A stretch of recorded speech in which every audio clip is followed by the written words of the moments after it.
Pondercast is supported by listeners like you. Please consider making a small monthly donation at patreon.com/pondercast and help us grow this podcast together.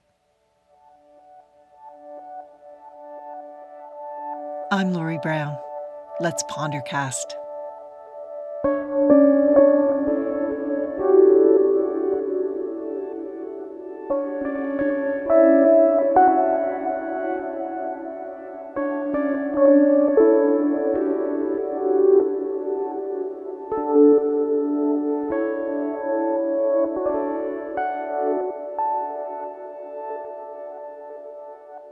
So, our last episode was about sex, and perhaps I am continuing on a theme, but the thing that rules our world, that our DNA compels us to obey, is the eternal game of choice that natural selection is all about. Natural selection, trying to get us sex, trying to get us pregnant, trying to keep us alive so we can make all that happen. Desperately feeling that we need to get our genes into the next generation, which is such an odd thing to hold on to in this age of overpopulation. But even if, intellectually and logically and emotionally, you have decided that you're not going to have children, you are still stuck in the matrix of natural selection. And that has all of us making about every conscious and unconscious choice about what we do, how we look, how we react through that lens. Natural selection has this reward system built into it that we are pretty much addicted to. If we do make the right choice, whether it's food we desire, attention we are seeking, landing the love interest we have been pursuing, we get rewarded with pleasure. There it is, that rush of pleasure, that dopamine spike, that chocolate donut, the new pair of shoes, the raise at work, that moment in the spotlight, that perfect haircut, the sparkling new jewelry, that brand new car. Yeah, that rush. That's what you are after. That's always what you're after.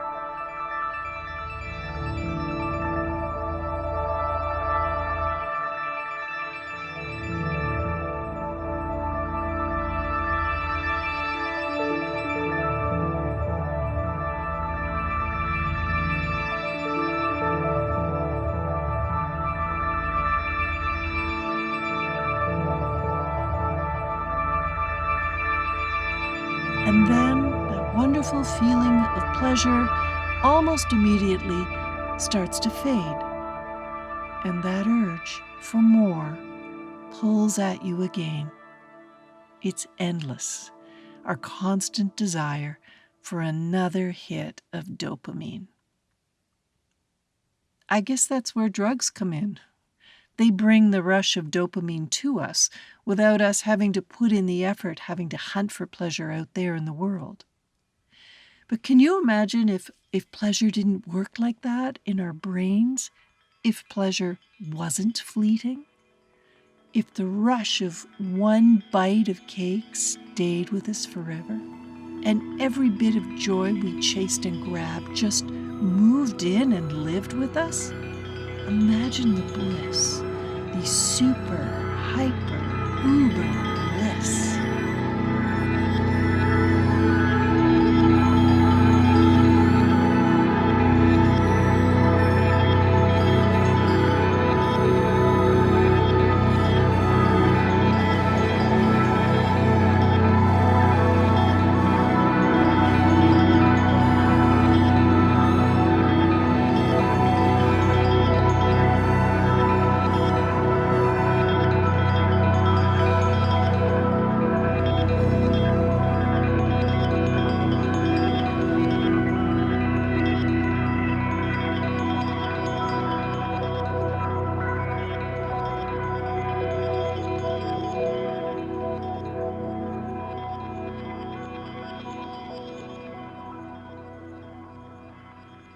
but pleasure is fleeting. Otherwise, our first meal would be our last, and we would only have sex once. And we would waste away lying prostrate on the ground with a massive smile on our faces. Ecstasy, that would be, I would imagine. That sounds okay. But oh no, that goes against everything in our DNA. Natural selection makes sure pleasure is fleeting, so we keep having sex and we keep eating. What's sobering to understand, though, is how many of the choices and decisions we make, natural selection has its strands in. From what we eat, to how we look, to what others think of us, to how to beat our rivals and be better than everyone else. How to win. Oh yeah, that winning thing, that competitive streak reeks of natural selection. You think you're in control of your choices. Yeah, but we're not. This increasingly useless bit of DNA is calling all the shots. I think if we could actually be aware of how voraciously it is directing our lives, we would go nuts. It is the Matrix. We are mere replicants responding to programming.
In one day, we each might make 35,000 choices. We live our lives in an endless game of choice. We are dazzled by choice. Being offered a choice feels like luxury, feels like we may be able to get closer to exactly what we want, to a higher quality of pleasure, a bigger high. The act of getting to choose is a kind of pleasure in itself, to be able to exert our preference, to make a choice that suits you personally, from clothes to perfumes to haircuts to glass frames, clothes, blah, blah, blah, on and on. Our DNA tells us that we are building a self from the choices we make, and our economy runs on the knowledge that choice are us.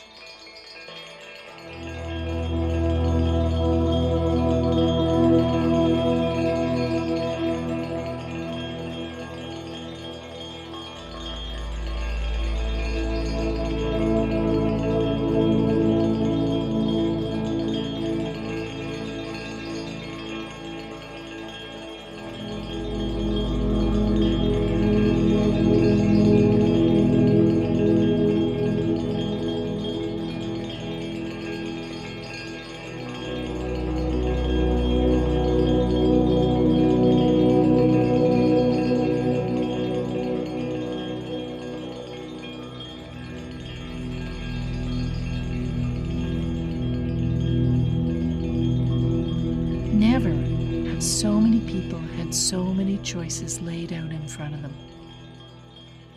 In 1975, the average number of products in a supermarket was about 8,948.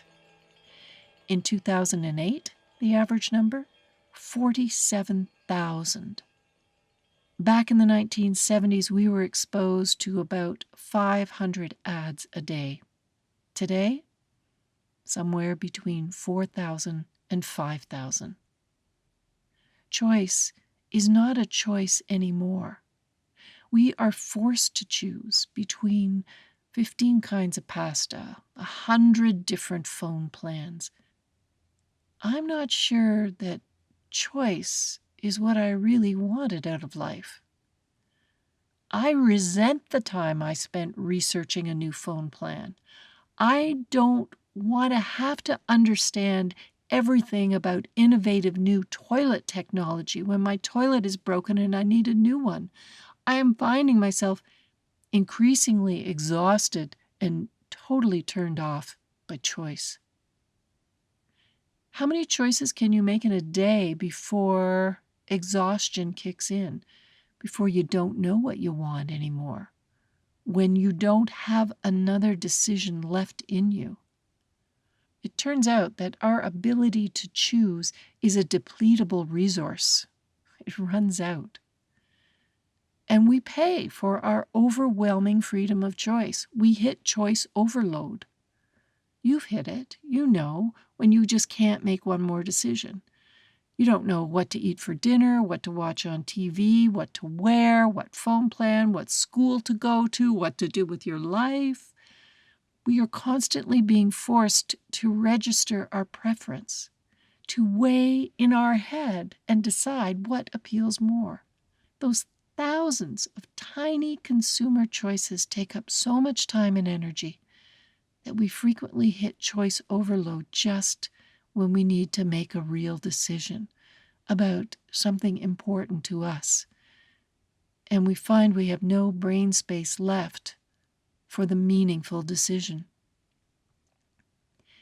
If those thousands of meaningless choices we make leave us exhausted, we need to rethink where we're spending our decision-making energy. We need to think bigger.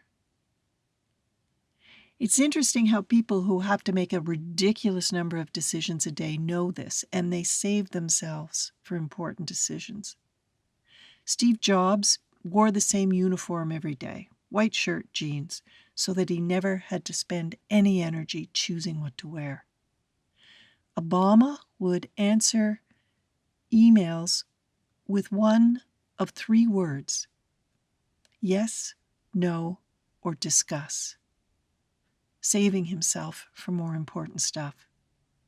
Letting go of preference and choice is my new obsession. To realize that I don't really care about what restaurant I go to, or what I order, or what I wear on a daily basis. I don't need to feel that I have made the best, smartest choice about a new toilet. To be able to say I have no preference is extremely liberating. Having no preference kickstarts a very underexperienced part of the brain, the feeling of being satisfied, accepting what is as just fine. Instead of frantically choosing our way to the next fleeting pleasure, wouldn't cultivating feelings of satisfaction be time better spent? Because isn't that actually the definition of luxury? Is feeling satisfied? Isn't that what we're all craving?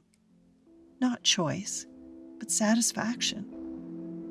Wouldn't learning to be satisfied with what is get us there so much faster?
Here's the kicker about natural selection. It doesn't want us to be happy. It only wants us to be productive. You know, the ability to feed yourself, keep yourself alive, find a mate, pass on your genes. That's all natural selection wants. We've been duped into thinking that all these choices we have been making are actually going to bring us happiness. And here's where we need to break from the bonds of natural selection and reroute our neural pathways. By savoring the moment we are in, by allowing ourselves to feel satisfied. Ooh, how not productive, how rebellious, how anti-materialistic. But what might feeling satisfied be like?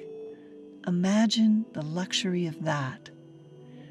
Satisfaction is what lies on the other side beyond choice, beyond DNA. Can you get there?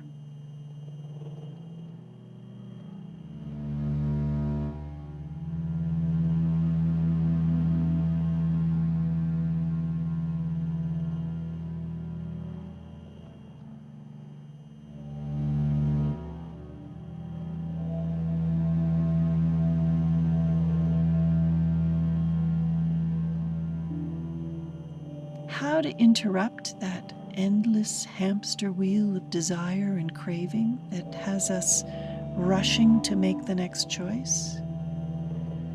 You will need exquisite timing to shut down the sequence that leads to wanting more. First, there will be a feeling. And this feeling you have will be unpleasant. It could be strong and very noticeable, or it could just be the tiniest taste of boredom, anxiety, confusion. And whammo, almost immediately that unpleasant moment is replaced by a craving. An urge to pick up your phone, to eat something, to find some pleasure, to replace that unpleasant something you just felt. That is the moment, just before the craving hits. You have to hack into that. Decide not to follow the urge to move away from what you're feeling. Unpacking that micro moment between feeling and desire, that is where the work begins, and where you have a chance to escape the hamster wheel. We are surrounded by choice, and most of it is not of our making.